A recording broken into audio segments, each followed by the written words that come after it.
네, 안녕하십니까. 기초한국사 강의를 진행을 하고 있습니다. 자, 오늘 강의가 17번째 강의가 되겠습니다. 지난 16번째 강의까지는 대체 전근대사에 관련된 주로 많이 출제됐던 내용들을 주로 테마로 삼아 가지고 살펴봤습니다.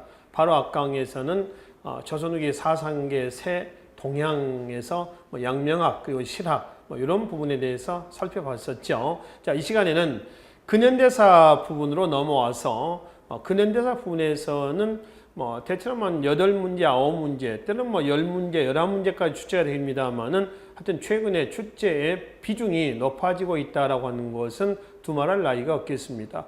근현대사의 내용은 다 중요합니다. 근데 근현대사는 주로 사건의 전개 과정을 좀 살펴봐야 할 필요가 좀 있겠습니다. 그래서 세세한 내용보다는 어떤 사건을 토대로 어떤 사건이 일어났는가, 사건의 인과관계를 중심으로 해서 살펴보기로 하겠습니다. 일단 시대의 구분을 좀 하고요. 이 시대에 맞춰서 여러 사건의 전개 과정을 살펴보도록 하죠. 우선 조선의 그 시대의 구분을 좀 잠깐 해봅시다. 조선 시대 구분을 좀 해보시면요. 조선이 몇 년에 건국됐냐 하면은 1392년 7월 17일 날 건국이 됩니다. 7월 17일은 지금의 제헌절의 날짜를 조선 건국 시점하고 맞췄다라고 이제 말씀을 드렸죠. 그래서 일단 1392년 건국이 돼서 조선이 언제 막을 내렸냐 하면은 여기서 막을 내립니다. 몇 년이죠? 1910년. 혹시 몇 월 며칠인지 아십니까? 8월 29일입니다. 그래서 한국병합으로 인해서 일제강점기로 들어가는 부분이죠. 한국병합으로 인해서 막을 내리게 되죠. 이게 조선시대예요. 이 조선시대를 두 시로 나누겠습니다. 나누면은 외란입니다. 1592년에서 98년 외란 7년 전쟁이라고 그러잖아요. 7년 전쟁 외란을 계기로 해가지고 여기를 조선 전기 사회로 본다면은 중세에서 어디로 넘어왔어요? 근세로 넘어왔죠. 외란을 극복했었던 싸움이에요? 아니면 극복하지 못했었던 싸움이에요? 극복을 한 거죠. 그래서 근세보다 한 단계 더 업그레이드된 근대로 갑니다. 그래서 외란 이후가 우리가 뭐라 하죠? 후기 그리고 뭐요? 근대 이렇게 합니다. 그러니까 그 근대가 1910년까지가 되는 건데요. 이 근대는 다시 또 구분합니다. 바로 근대에 뭘 하냐면 태동기, 그러니까 근대 사회로 넘어오는 꿈틀꿈틀한 시기고요. 그리고 어느 시점을 계기로 해가지고는 근대에 뭘로 간다? 발전기 이렇게 넘어간다는 겁니다. 그러니까 그 근대의 태동기와 발전기의 그 분기점이 된 요 사건이 뭐냐? 바로 1876년입니다. 1876년에 우리나라에서 어떤 일이 났을까요? 개항이 됩니다. 1875년 운양호 사건 또는 초지진 사건이라고 하죠. 강화도 초지진과 일본의 군함 운양호하고의 한포 사격이었어요. 그걸 계기로 해가지고 이듬해 강화도에서 조약이 체결된 겁니다. 이게 원명은 조일, 수호, 조규라고 얘기를 하죠. 그래서 조일소조규에서 강화도 조약을 체결해가지고 개항으로 넘어갑니다. 그래서 그게 강화도 조약, 개항을 기점으로 해가지고 여기를 기점으로 해가지고 여기까지를 우리는 시대 구분할 때 전, 근대사 그리고 개항 이후를 근현대사 이렇게 이제 시기 구분한다는 거죠. 이해되시죠? 그래서 이 시간 강의는요. 이 시간 강의는 개항 이후의 근현대사의 전개 과정에 대해서 살펴보기로 하겠습니다. 어떤 특정 사건에 대한 아주 디테일한 내용까지 볼 건 아니고요. 어떤 사건을 계기로 어떤 사건을 또 이야기했으며 어떻게 또 넘어갔는가. 이 사건의 전개 과정을 개항부터 해서 살펴보기로 하겠습니다. 자, 그러면은 일단 1876년 강화도 조약이라고 하겠습니다. 원명은 뭐요? 조일, 수호, 조규입니다. 또는 1876년이 병자년이어서 이걸 다른 말로 뭐라고 하냐면은 병자 수호 조약 이렇게 얘기합니다. 아무 개도 관계없습니다. 뭐 일반적으로 보편적으로 강화도 조약이라는 얘기를 많이 쓰죠. 그러니까 고종과 민비가 집권해가지고 이제 대웅군이 물러가고요. 1873년에 대웅군이 물러가고 고종과 민비가 집권해서 그냥 개항의 분위기가 나왔고 그 과정에서 개항이 됐던 것이죠. 그래서 강화도 조약이 체결된 이후에 이제 열강의 침략이 또 시작이 되겠죠. 또 일본하고만 이제 조약을 체결한 건 아니지 않습니까? 1882년에 뭐 미국하고도 체결하고 83년에 영국하고도 체결하고 또 86년에 프랑스하고도 체결하고 또 84년에 러시아하고도 조약을 체결한단 말이에요. 꼭 일본만은 아니었었습니다. 그 이제 강화도 조약 이후에 개항과 즉 개항 이후에 개화 사상의 반대말이 뭐였죠? 위정 척사 사상이었죠. 그러니까 개항 이후에 개화하자라고 하는 세력과 안 된다. 옛날 성리학적인 질서를 유지하자라고 하는 위정 척사 사상과의 충돌이 있었습니다. 이 개화 사상과 위정 척사 사상은 공통점이 있어요, 없어요? 없거든요. 하나도 없습니다. 근데 위정 척사 사상과 동학 사상은 공통점이 있으면서 반대된 성격도 있었어요. 공통점은 외세 배척입니다. 반대된 점이라면은 위정 척사 사상가들은 양반 중심의 질서를 지키자는 거고, 그리고 이제 동학은 반봉건이죠. 거기에 반기를 튼거했었습니다. 여튼 개화 사상과 위정 척사 사상이 충돌해 가지고 터진 첫 번째 사건입니다. 여기가 1882년 6월 달에 터진 1882년에 뭐냐면 이모년입니다. 그래서 이걸 뭐라고 하죠? 이모군란이다 라고 이랍니다. 그러니까 구식군이 나오고 이제 신식군인들. 그러니까 신식군대라면 정부의 개화 정책의 일환에서 만들어진 신식군대가 있죠. 교련병대 또는 별기군이라고 그러죠. 별기군. 그리고 이제 구식군대라고 한다면은 이영을 얘기하면 이영.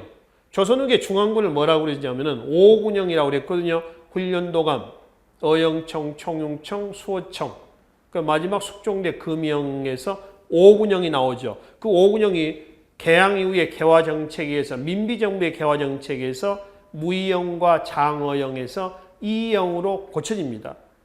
그래서 이 이영이 이제 자연스럽게 구식군대가 되는 거고요. 그럼 신식군대에 별기군이 있었다는 얘기죠. 이 구식군인에 대한 차별 대우가 봉기를 야기했습니다. 이것이 뭐예요? 이모군란이었다. 이모군란이 이제 진압이 됐어요. 진압됐습니다. 그리고 이 이모군란을 진압하는데 또 열을 올렸던 나라가 청나라입니다. 대체로 이모군란 이후에 한반도 정세는 청과 일본이 주도권을 잡았는데 그 중에서도 누가? 청나라지, 청나라. 청나라가 주도권을 잡습니다. 그리고 이제 이 이모군란의 결과가 원인이 됐던 것이 1884년에 뭐냐 그러면은 갑신년이죠. 갑신정변입니다. 그러니까 갑신정변이 이모군란의 결과가 원인이 됐다라고 하는데 왜 그러냐면은 자, 이 이모군란의 결과에서 보면은 이모군란의 결과 개화 세력들이 있죠. 이 개화 사상가들이 개화 세력들이 나눠집니다. 어떻게 나냐면은 온건 개화파하고 그리고 급진 개화파로 나눠져요.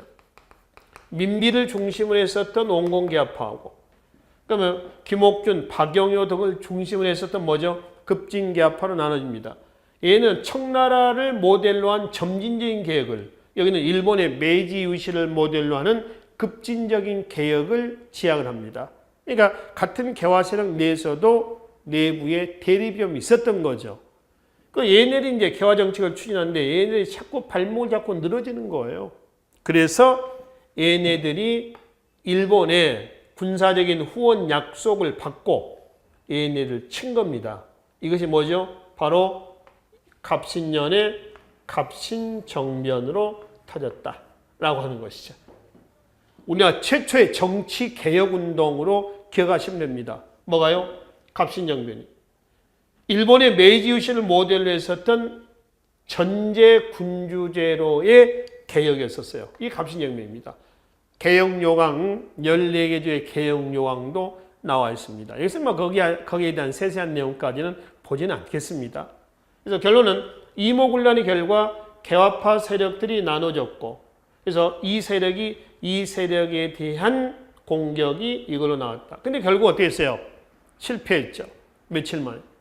3일 만에. 그래서 갑신정변을 뭐라고 그래요? 3일천하. 이렇게 일하는 거죠. 그런데 갑신정변의 결과 여전히 일본이 배후 지원 약속을 안 지켜서 실패로 끝났습니다. 그래서 여전히 누구의? 청나라가 주도권을 잡습니다. 그런데 갑신정변 이후에 1884년 이후에 국내외 정세를 한반도를 중심으로 해서 한번 그려봅시다. 자, 조선이 있죠. 조선을 중심으로 해가지고 지도를 한번 그려볼까 여기다가 조선을 중심으로 해가지고 중국과 일본 등이 있었습니다. 갑신정변 이후의 상황입니다. 위쪽에서는 러시아가 내려오고 있었고요. 러시아. 밑으로는 영국이 또 러시아에 대항해가지고 거문도를 점령하기도 합니다. 1885년에서 87년까지입니다. 영국의 거문도 점령은 러시아의 남진 정책 기지였던 어디냐면 연해주 블라디보스톡을 공격하기 위한 전진 기지로서 거문도를 점령을 해요. 이 거문도에 혹시 여러분들 여행이라든가 한번 가보셨습니까? 가기가 조금 쉽지는 않습니다. 섬이기 때문에요. 거문도는 전라남도 여수 있죠, 여수. 여수하고 제주도 중간 정도 됩니다. 대한해협 아닙니까? 대한해협의 가장 깊은 수심을 자랑하고 있는 바로 옆에 거문도입니다.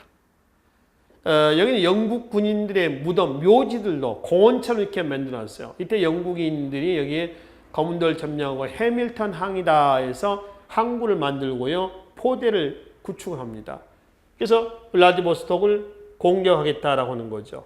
이게 1885년에서 87년까지. 근데 87년에 청나라가 말이죠. 청나라가 중재를 합니다. 러시아가 남진하지 않겠다라고 하는 중재를 받아서 87년에 철수를 하게 됩니다.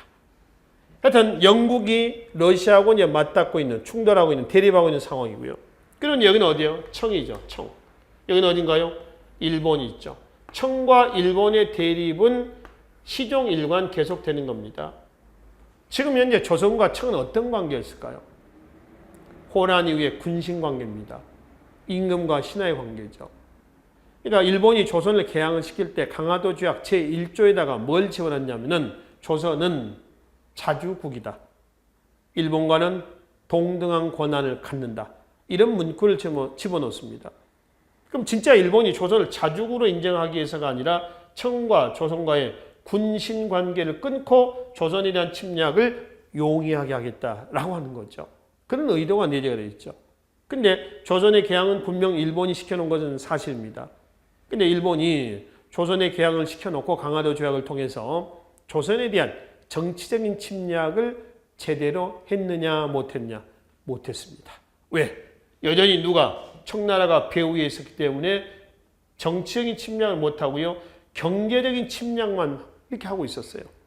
여튼 갑신정변 이후에 민비 정권이 있었을 때 조선은 남북으로는 러시아, 영국, 동서는 어디예요? 청과 일본의 압박, 이 한 중간에 조선이 있었던 겁니다.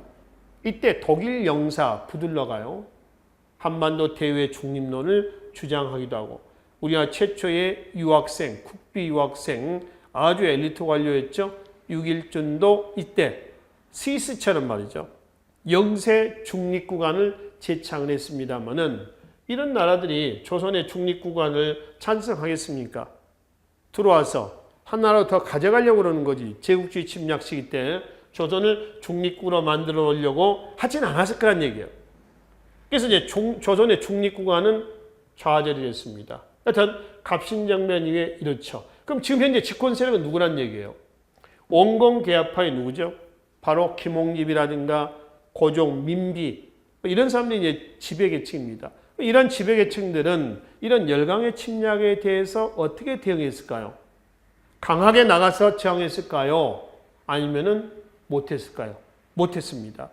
체제 유지를 위해서요. 열강과 타협을 합니다.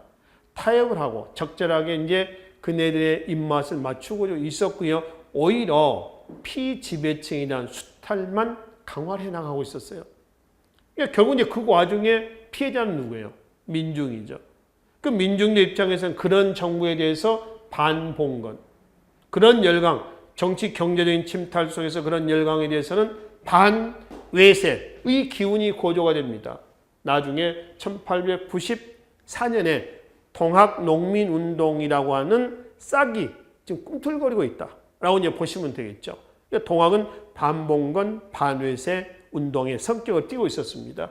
그래서 이제 일단 갑신정변 이후에 이런 상황 속에서 1894년 2월에서 그해 12월까지 반봉건, 반외세 운동이 고조가 되면서 동학농민운동이 전개가 됩니다.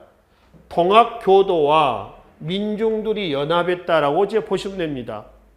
동학은 말이죠. 1860년 경주 잠반 최재우에 의해서 나왔고요. 최재우가 1864년에 혹세무민의 죄로 처형이 됩니다. 그러니까 조선왕조를 부정했고요. 뭐 평등사상 제창하죠. 인내천 어찌고 하면서 사람은 곧 하늘이다. 이런 얘기입니다. 또 혁명사상을 제창하면서 조선왕조 멸망할 것이다. 뭐 이렇게 하니까 동학교도에 대한 탄압이 대대적으로 탄핵이 돼요. 그래서 교조를 죽인단 말이에요. 그 위축이 됩니다. 그러나 이제 개항 이후에 1880년대, 90년대 와서 개항 이후에 교조 신원운동이 일어나요. 90년대입니다.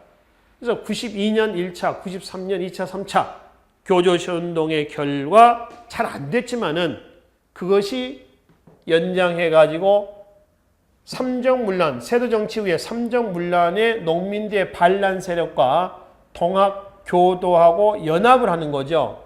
결국 이제 1894년에 그것이 동학농민운동으로 폭발하게 됐다라고 하는 겁니다.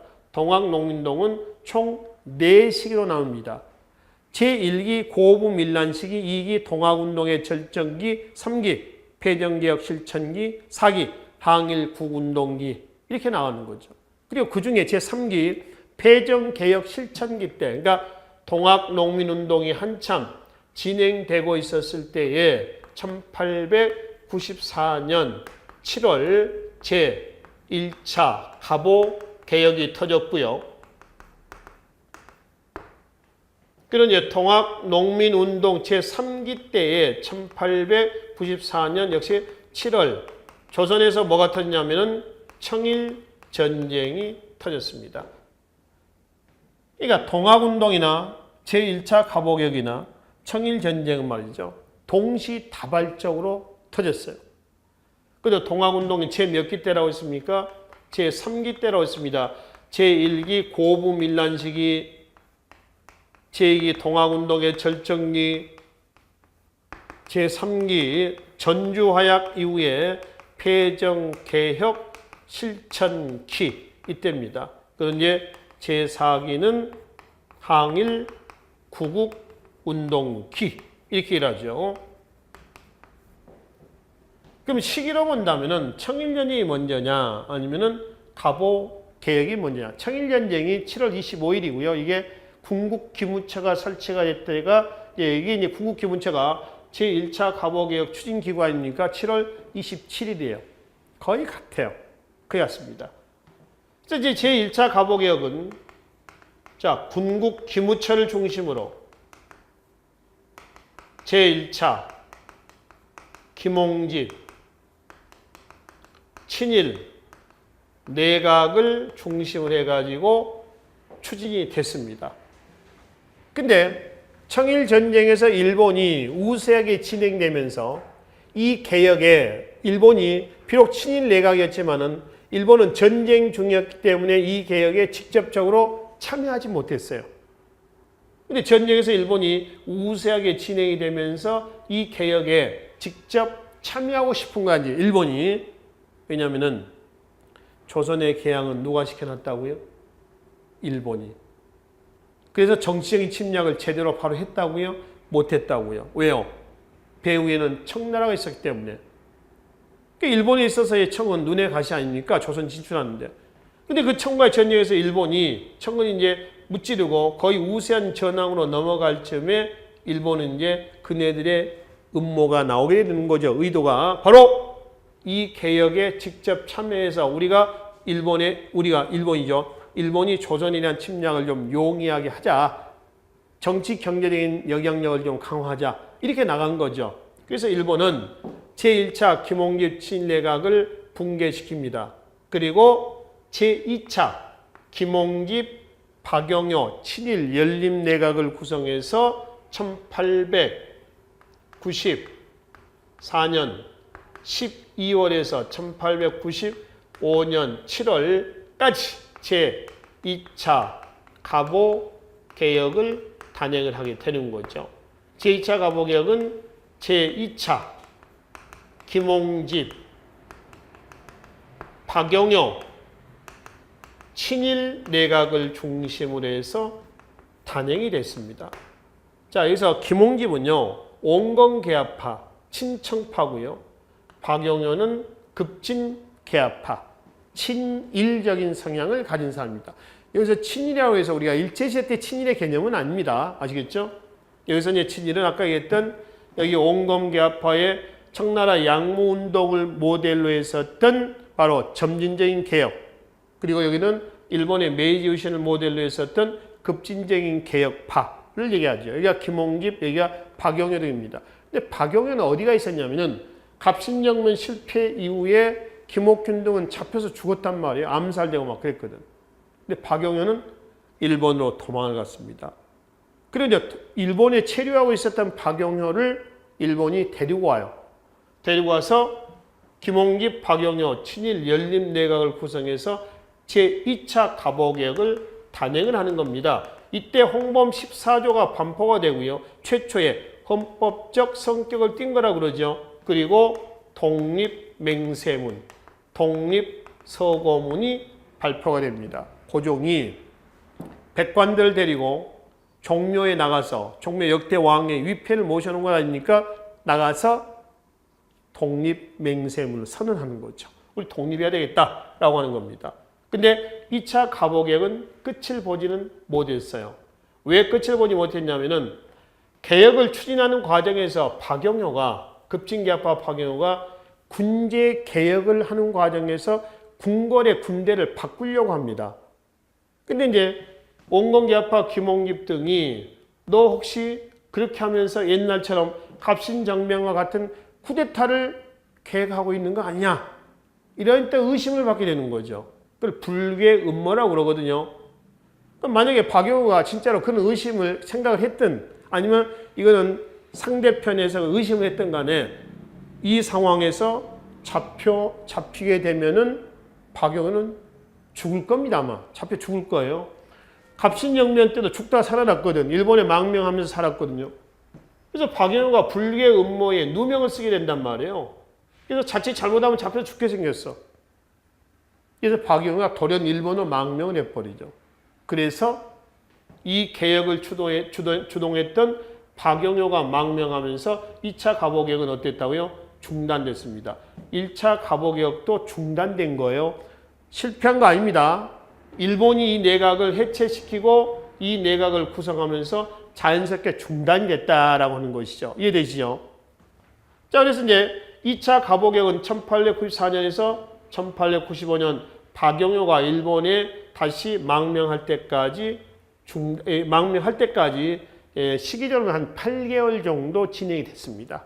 그리고 2차 갑오개혁이 한참 진행되고 있었을 때에 조선에서는 청일전쟁 중이었습니다. 그럼 청일전쟁은 언제 끝나느냐? 1895년 4월 누가 승리하죠? 일본이 승리하면서 끝이 납니다. 체결했던 조약이 뭐냐 그러면은 시모노세키 조약이다. 하관 조약이라고도 그러고요. 또는 마관 조약이라고도 얘기를 합니다. 시모노세키 조약이 체결돼요. 이 시모노세키 조약이 체결되면서 조선에서는 파는 시모노세키 조약을 기점으로 1895년 4월 이 이전까지는 한반도에서 어디 대립기입니까? 그러면 청일 대립기, 그리고 시모노세키 조약 이후에는 새롭게 러시아가 등장합니다. 그래서 러일 대립기 이렇게 한단 말이에요. 자, 여기 다시 한번 봅시다. 이모군란 이후에 한반도에서는 어느 나라의 세력이 강했다고요? 청입니다. 갑신정변 이후에도 청나라가 주도권을 잡습니다. 갑신정변이 실패하면서 계속 청이 주도권을 잡아요. 그러다 이제 동학농민운동 시기적으로는 제3기 있죠. 여기 때부터, 그러니까 동학운동 제3기 여기 때부터는 한반도에서 주도권이 이목을란 위에 청나라가 주도권을 잡다가 어디로 넘어가냐면 어디로? 일본으로 넘어갑니다. 일본이 계속 주도권을 잡잖아요. 친일 내각들이 1차, 2차 친일 내각이 주도가 돼서 가보객이 단행되고요. 그죠? 또 청일전쟁에서 일본이 우세하게 진행됐고 일본이 승리한 게임이었었습니다. 그러니까 일본이 주도권을 잡고 1895년 4월 시모노세키 조약을 통해서 완전히 일본은 조선의 진출에 눈에 가시가 됐던 청나라를 빼냈습니다. 그렇죠? 조선 진출 딱 몇 년 만이에요. 강화도 조약이 몇 년이죠? 1876년이라고 그랬죠. 몇 년이요? 1895년입니다. 몇 년? 20년입니다. 20년 만에 일본이 장악을 했습니다. 그래서 일본이 이제 야 우리 세상이다. 룰루랄라 했겠죠. 근데 시모노세키 조약이 체결되자마자 1895년 4월 달에 바로 삼국 간섭이 단행이 됩니다. 그래서 삼국은 어디냐 그러면 삼국은 러시아, 독일, 프랑스가 되겠습니다. 즉 러시아가 주도가 돼가지고 독일과 프랑스를 끌어들여서 러시아가 시모노세키 조약을 다른 말로 뭐라고 그랬죠? 하관 조약이라고 그랬죠? 하관 조약을 파기를 합니다. 그러니까 하관 조약이 파기가 되면서 조선에서 청이 그토록 갈구하던 일본이 청을 내몰고 일본이 주도권을 잡았는데 그 일본의 주도권에서 삼국 간섭으로 해서 한반도에서의 주도권은 어디로 넘어간다? 바로 러시아로 넘어가는 거죠. 그렇죠? 그러니까 일본 입장에서는 얼마나 억울하겠습니까? 20년간 벼르다가 결국 청을 몰아냈는데 갑자기 엉뚱하게 러시아가 등장해가지고 이 조약을 파기한다는 얘기입니다. 더불어 조선에서는 삼국 간섭 이후에 조선에서는 칠러파가 형성이 되고요. 이 배경하에서 김홍집 제 몇 차 내각이에요? 제 3차 칠러 내각이 구성이 됐습니다. 자, 제1차 김홍립 내각은 친일 내각입니다. 제2차 김홍립 내각도 친일 내각입니다. 제3차 김홍립 내각은 뭔가요? 칠러 내각이 됩니다. 그리고 이때 민비도 말이죠. 민비도 러시아하고 결탁을 해서 일본을 밀어내려고 하죠. 일본 제거 기도를 합니다. 그러니까 조선 진출 과정에서 일본은 지금 누가 미워요? 러시아도 밉지만은 그 러시아하고 같이 짝짝꿍되어 있는 누가? 민비가 배기 싫어 죽겠는 거죠. 그래서 일본이 민비를 제거를 하게 됩니다. 그것이 뭐예요? 바로 삼국간섭 이후에 1895년 8월 20일입니다. 이게 뭔가요? 명성황후 시해사건 을미사변이 되는 거죠. 그래서 을미사변에 의해서 넉 달 만에 다시 판도는 러시아에서 어디로 넘어간다? 제차 일본으로 넘어가게 되는 거죠. 이해되시죠? 여기까지.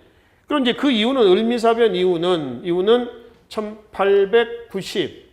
1895년 8월부터 1896년 2월 아관파천까지 제 몇 차 개혁이? 3차 을미개혁이 단행이 됩니다. 이 3차 을미개혁을 단행했던 세력은요. 내각은 김홍집 제 몇 차? 4차 친일 내각이다. 이렇게 보십시오. 그래서 제1차 김홍집 내각은 아까 뭐라고 했죠? 친일 내각입니다. 제2차 김홍집 내각도 친일 내각이에요. 제3차 김홍집 내각은 친러 내각입니다. 제4차 김홍집 내각은 친일 내각입니다. 그냥 을미개혁이라고 하지 왜 여기서 굳이 말해요. 굳이 제3차라고 하느냐라고 하는 겁니다. 여기 보세요. 제1차 가보개혁은 성공한 거야? 실패한 거야? 아니면 중단된 거야? 중단. 이거 역시 성공도 아니고 실패도 아니고 중단이라고 그랬죠. 그렇죠? 중단이라고 했어요. 이거 제3차 을미개혁은 이것도 중단됩니다. 근데 굳이 을미개혁이라 하지 3차라고 얘기하는 것은 뭐냐면은 1차, 2차 갑오개혁이 중단됐잖아요. 중단되고 그거의 연장선상에서 보자는 겁니다. 그래서 제3차 개혁을 뭐라고 그래요? 을미개혁이라고 얘기를 합니다. 그래서 을미개혁 때 말이죠. 뭐 단발령도 나오고요. 또 우편제도 실시도 나오고요. 양력, 음력에서 양력을 씁니다. 태양력 사용이 나오고요. 또 군제 개편도 나오고요. 여러 가지 제도 개편이 단행이 돼요. 근데 3차 을미개혁은 어떻게 했냐? 중단이 돼버립니다. 자, 제가 판서 공간이 좀 부족하기 때문에 다시 이쪽으로 가서 돌아가서 흐름을 같이 좀 정리하도록 하겠습니다. 자, 일단 1895년 8월부터 1896년 2월까지 제 몇 차 개혁이요? 3차 을미개혁이 단행이 됐습니다. 여차에서 단행이 됐는데 1896년 2월 달에 뭐가 터졌어요? 아관 파천이 터집니다. 아관은 러시아 공사관을 얘기합니다. 제3차 을미개혁은 결과가 어떻게 됐다고 지금 말씀드렸어요? 중단됐다고 말씀드렸습니다. 중단된 것은 아관 파천으로 인해서 중단됐다. 그래서 아관 파천으로 인해서 다시 한반도에서 주도권은 어디로 간다? 러시아로 갑니다. 그러니까 시모노세키 조약 이후에는 러일 이렇게 러일 대립기예요. 그 이전은 청일 대립기였죠. 그러다가 청일 전쟁에서 일본이 승리하면서 일본 주도권으로 갔는데 러시아가 등장하면서 삼국 간섭으로 해서 등장하면서 시모노세키 조약을 파기한단 말이에요. 그래서 이제 러시아가 부상하게 되는 겁니다. 더구나 고종과 민비가 러시아하고 또 결탁을 해요. 결탁을 해서 일본을 밀어내려고 하니까 일본이 보복하는 거죠. 그게 을미사변이다. 그렇죠? 을미사변 장소가 어디냐면은 경복궁, 여러분들 경복궁 가보셨죠? 경복궁에 가면은 한 몇 년 전에 복원된 곳이 있습니다. 그 건청궁이라고 하는 궁궐이 있습니다. 경복궁 안에 건청궁 안에 있는 건물이 있어요. 오코루라고 하는 건물이 있습니다. 거기가 이제 민비가 시해 당하고요. 거의 뭐 난자당한 거죠. 그리고 이제 시신도 불태워버리고 뭐 그 지역에 그곳입니다. 지금 이제 복원이 됐습니다. 나중에 이제 우리가 본 강의에 들어가시면은 제가 모티 강의라든가 이런 데서 말씀드렸었던 국립중앙박물관의 뭐 견학학습도 한번 할 거고요. 이 국립중앙박물관 용산에 있지 않습니까? 그러면 선사실에서 대한제국대까지 우리가 배우고 있는 국사교과서에 나와 있는 유물들이 있죠. 유물들이 거의 한 80%는 전시가 되어 있다. 80% 되려나 모르겠습니다. 근데 대부분 거기에 전시가 되어 있습니다. 물론 대부분 진짜입니다. 물론 모조품도 있지만은. 그래서 거기 국립중앙박물관을 한번 갔다 오시면은 한국사 공부, 그러니까 눈과 정말 귀가 즐거운 한국사라고 제가 누누이 말씀을 드렸지 않습니까? 그래서 직접 가서 보고 오면은 강의실에서 아니면 여러분들이 집에서 이제 혼자 공부하실 때 아마 그것들이 번뜩번뜩 생각이 나실 겁니다. 아, 이게 이거였구나. 그래서 굳이 그걸 막 애우고 이렇게 할 필요 없어요. 아, 그거? 아, 이거였지. 이런 거죠. 또 뭐 나중에 또 시간이 또 여건이 되시면은 경복궁도 한번 탑사하는 계획도 가지고 있습니다. 또 경복궁뿐만 아니라 유네스코 세계문화유산에 등재됐던 창덕궁도 한번 제가 한번 매시고 가겠습니다. 탑사를 한번 하겠습니다. 특히 이제 경복궁이라든가 뭐 창덕궁 같은 경우는 문화재 해설사들이 있습니다. 물론 국립중앙박물관도 문화재 해설하시는 분들이 있습니다. 근데 그분들은 보편적인 문화재 해설사입니다. 그러니까 뭉뚱거려서 설명을 하시는 거고요. 제가 이제 여러분들 데리고 이제 간다라고 하면은 시험에 나온 것, 시험에 나올 만한 것, 나왔던 것, 뭐 이런 것들, 건축 구조라든가 이런 것들, 유물의 출처라든가 유물과 관련된 뭐 에피소드라든가 이런 것들을 같이 섞어서 얘기를 좀 전달 좀 하고요. 진행을 좀 하려고 합니다. 국립중앙박물관이라든가 뭐 경복궁, 창덕궁 이런 부분들은 나중에 시간 한번 또 만들어서 그때 미리 또 공지를 해가지고 갖도록 하겠습니다. 그래서 이제 오코로 얘기가 나와서 경복궁 얘기가 나와서 잠깐 설명 좀 드렸습니다.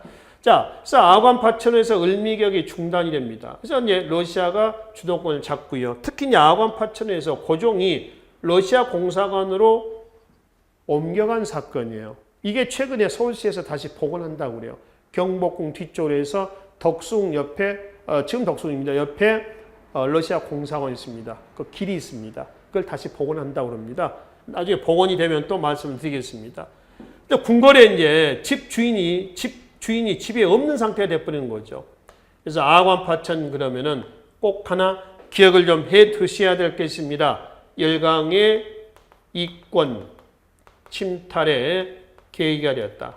자, 이렇게 기억합시다. 다음 중 열강의 이권 침탈에 계기가 된 사건을 쓰라. 그럼 뭐 아관파천. 이거는 공식이에요. 아시죠? 공식입니다. 도둑이 들끓었다는 얘기입니다. 그래서 이제 빼앗긴 이권이라든가 빼앗아 가려고 했던 이권을 야 우리가 지켜야 되지 않겠느냐 이런 배경에서 1896년에서 1898년까지 결성해서 해산이 됐던 단체가 하나 있었습니다. 어떤 단체인가요? 독립협회입니다. 서구 근대 시민 사상을 가진 지식인 서재필이라든가 등등 이런 사람들 중심으로 해가지고 조직이 된 단체입니다. 그래서 독립협회는 입헌군주제를 지향하면서 빼앗긴 이권을 지키고 회수하기 위한 만민공동회라든가 또 정부 관리들하고 합의한 문서도 있죠. 관민공동회, 헌의 육적 이런 걸 통해 가지고 당시 애국개몽운동을 전개했습니다마는 98년에 대한제국에 의해서 강제 해산이 되어버렸습니다. 그럼 대한제국은 뭐냐? 자, 아관파천 이후에 러시아 세력이 강화됐죠. 또 러시아 공사관에 가 있는 고종의 환궁 여론이 드세집니다. 그러면서 1897년 2월 달에 고종이 아관에서 다시 경운궁으로 환궁합니다. 경복궁으로 원래는 가야 됩니다. 근데 왜 경운궁을 하느냐? 경운궁이 지금의 덕숭이에요. 옛날 성종제 때 월산대군의 성종의 형 월산대군 집이거든요. 광해군대 때 폐모살제할 때 임목대비 그 다음에 이제 정명공주를 유폐시킨 곳이 경운궁입니다. 지금 덕숭이란 얘기죠. 그래서 덕숭으로 갔습니다. 경복궁으로 간 게 아니라. 경복궁 일본이 장악하고 있잖아요. 근데 덕숭 주위에는 외국 공사관들이 많았습니다. 그래서 특정 국가의 간섭에서 벗어나자 해서 경복궁이 아니라 경운궁으로 가서 국호를 조선에서 뭘로 바꾸죠? 대한으로 바꿨어요. 정치 형태는 황제 중심의 체제입니다. 그래서 대한제국이라고 그래요. 공식 국면 대한국입니다. 제국은 황제 나라다 해서 제국 이렇죠. 연호를 뭐라 하냐면 광무라고 그러고요. 이때 개혁에서 광무개혁이라고 그래요. 황제권을 강화하고 자주국가 수립을 위한 일련의 개혁을 단행을 했었습니다. 그럼 여기에서 대한제국하고요.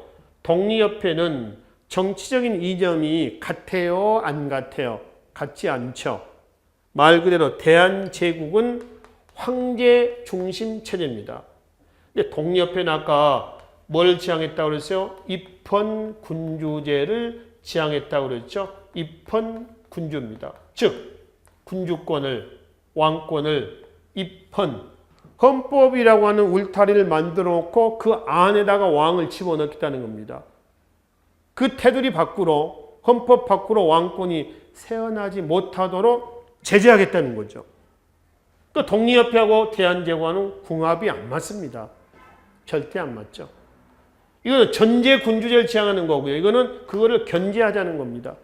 그래서 이제 보부장들로 구성된 황국협회를 조직해서 독립협회를 강제 해산시키는 거죠. 그래서 독립협회는 1898년에 해산이 돼버리죠. 그래서 이제 광무개혁을 중심으로 해가지고 대한제국의 개혁이 쭉쭉쭉 진행이 됩니다. 근데 끝을 보지는 못했어요. 왜 끝을 보지 못했냐면 1891년 대한제국 광무개혁이 추진되다가 1904년 2월 달에 지금 러일 대립기 아닙니까? 그죠? 러일 대립기. 그래서 러일 대립의 결과 뭐가 터졌어요? 러일 전쟁이 터진 겁니다. 러일 전쟁은 언제 때 끝났냐? 그러면 러일 전쟁은 1905년 9월 포스머스 조약이 체결되면서 러시아가 패배하죠. 일본의 승리로 끝이 납니다. 그래서 포스머스 조약을 기점으로 해가지고 크게 나눠서 여기까지가 어디 대립기예요? 시모노세키 조약부터 해가지고 러일 대립기. 그리고 여기서부터는 어디로 가는 거죠? 일본 주도기. 이렇게 넘어가는 거죠. 그렇죠? 자, 이거 보세요. 청일 전쟁 결과 시모노세키 조약이 체결돼서 여기 기점에서 여기까지는 청일 대립기예요. 시모노세키 조약을 파기한 삼국 간섭부터 해가지고 이과 러일 대립기라고 말씀드렸죠. 그러니까 러시아하고 일본과의 대립이 쭉 가는 과정입니다. 그리고 이제 계속 넘어오다 러일 대립기 넘어오다가 결국 러일 전쟁이 터졌고 그 러일 전쟁에서 일본이 승리하면서 러시아마저 완전히 한반도에서 밀어낸 거죠. 누가 독주하겠어요? 일본이 독주하는 겁니다. 그리고 이제 1905년 11월 17일 이게 이제 뭐죠? 을사늑약이 체결되면서 뭘 가져갑니까? 일본이 외교권을 가져가죠. 그렇죠? 그리고 1910년 8월 29일 한국 병합이 이루어집니다. 한국 병합이 이루어지면서 조선에서 뭘 가져가나요? 국권, 주권을 가져가는 거죠. 그래서 이 한국 병합 이후부터 1910년 8월 29일에서 1945년 8월 15일까지 여기까지가 뭐예요? 일제강점기, 즉 민족 독립운동기 이렇게 이해하시면 되겠습니다. 자, 해서 지금 서두에서 말씀을 드렸던 대로 개항 1810년 개항 강화도 조약부터 해가지고 1910년 한국 병합 때까지 여기까지 근대 발전기의 열강의 침략 속에서 나타난 여러 가지 사건의 전개 과정입니다. 일단 이 흐름을 여러분들이요 한편의 파노라마처럼 정리를 좀 해두십시오. 그래서 여기에 관련된 문제들, 기출 문제들 뒤에 나와 있어요. 뒤쪽에 보면은 참고하시면서 보시고 특정 사건에 대한 내용들을 정리한다라기보다는 출제했다라기보다는 사건의 흐름만 알아도 충분히 풀 수 있는 문제들입니다. 그래서 일단 이 흐름만 여러분들이 정리해놔도 이 부분에 대한 내용은 반은 완전 마스터했다라고 스스로 자의를 하셔도 됩니다. 아시겠죠? 그래서 개항 이후부터 해서 이 시간에 근현대사 전개 과정 1910년 한국 병합 때까지의 흐름을 살펴봤습니다. 자, 다음 시간에 새로운 주제를 가지고 뵙도록 하겠습니다. 수고하셨습니다.